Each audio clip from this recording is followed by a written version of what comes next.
We are back with the Screen Team. My name is Chris. This is Sue at the Poplar Bluff Public Library. And Sue, you guys are gearing up next week, September 24th through October the 1st. It is Banned Book Week. What kind of events and stuff do you have going on? We are going to have displays up, and then we also have our banned book that's shredded and in the jar, and you get to guess which book it is. And when you guess, and if you guess right, and your name gets picked for the one who's guessed right, guess what? You get a gift certificate to Lemonade House Grill for $20, so you can have a couple of good burgers or a couple of good of the fish tacos, which are I love the lemonade, too. Me too. Love the lemonade.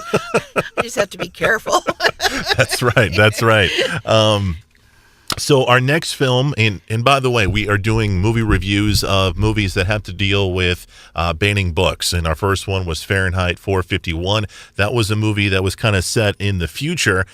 This next film, even though it's set in the 1930s, this is kind of present tense, 20th century type of film, and we're reviewing The Book Thief. Now, the film starts off with a young lady, and she's going through some tough times with her mother and her brother. Is that right? That is correct. Her mother has, because she's affiliated with the Communist Party, she's going to have to give up her children. Mm-hmm. Unfortunately, on the way to take the children to their adoptive or foster home, the brother or the young boy dies, and on the way, and then Liesel, his sister.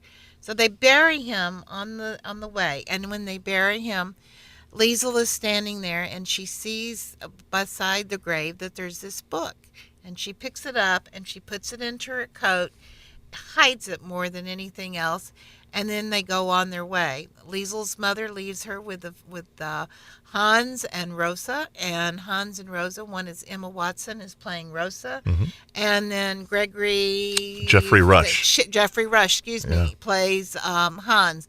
And these are the family that she goes to live with. Now, Liesel does not know how to read, but she's taken this book, and for some reason, it's important. It's important for her to have this book. She doesn't know how to read. Yeah. Which is pretty unusual, and even in that time, for children not to have had some kind of formal education and to know how to read. It's tough for Liesel at first because obviously she has left her mother.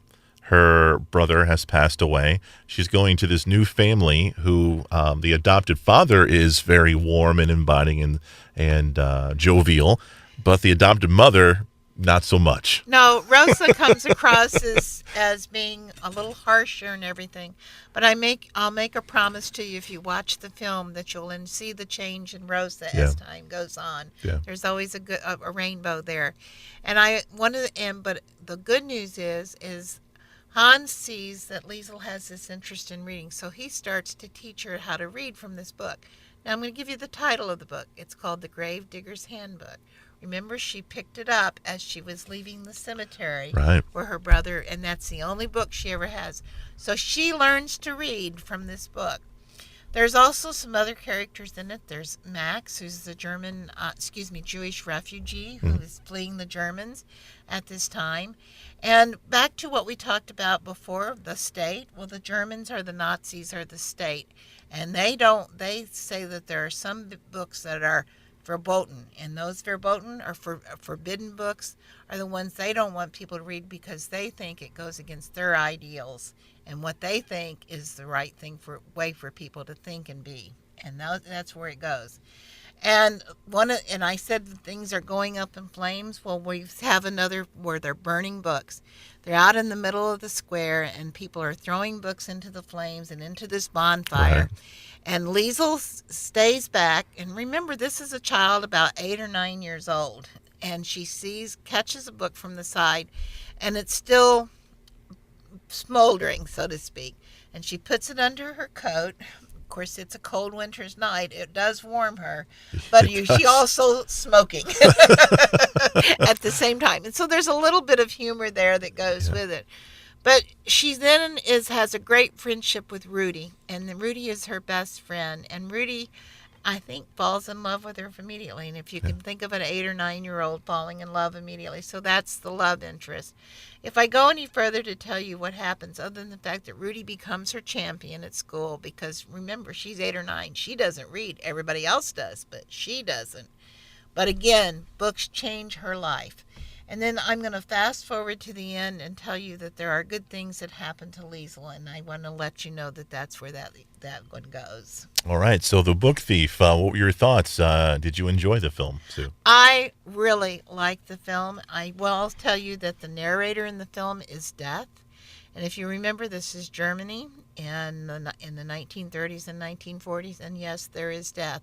And the Death even says that wars make for a very productive life for him at that time, if you can say that he has life as death. I thought that was a very interesting aspect of the movie, how they had Death narrating it, and he, you'd expect Death to be very ominous and haunting, and it was some British guy or something was talking or whatever, and he was very intellectual. Yeah, you weren't expecting that at all. Yeah. He was very compassionate, and the fact that he sort of you could tell he regretted the deaths of some, right, and that they were lost. And then at the end, I will tell you that Death things to think about the life of humans and how important they are. But again, it's another film that talks about how important books are and their ideas and what those ideas generate in terms of helping people to think. And that's what we want. We want a society that can make informed and good decisions, and reading helps to do that. Amen to that. The movie was nominated for one Oscar. John Williams was nominated again for Best Original Score. He didn't win that year, but he was nominated once again. So the movie is called The Book Thief. You can find it wherever you find movies, but you can also find it where? Poplar Bluff Municipal Library, folks. Come on down. A lot of people will think, they've got just old movies there. And that's not true. You guys have so many different movies and a lot of new releases, too. Well, we have nearly 7,000 films, and that includes down in our children's section as well. So how many, we have people who are in constantly, who are checking out.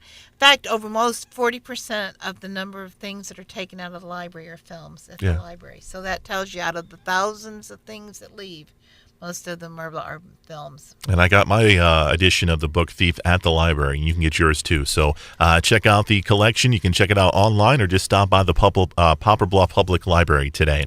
We've got one more movie to review. It's called In the Name of the Rose. It's coming your way next on The Screen Team.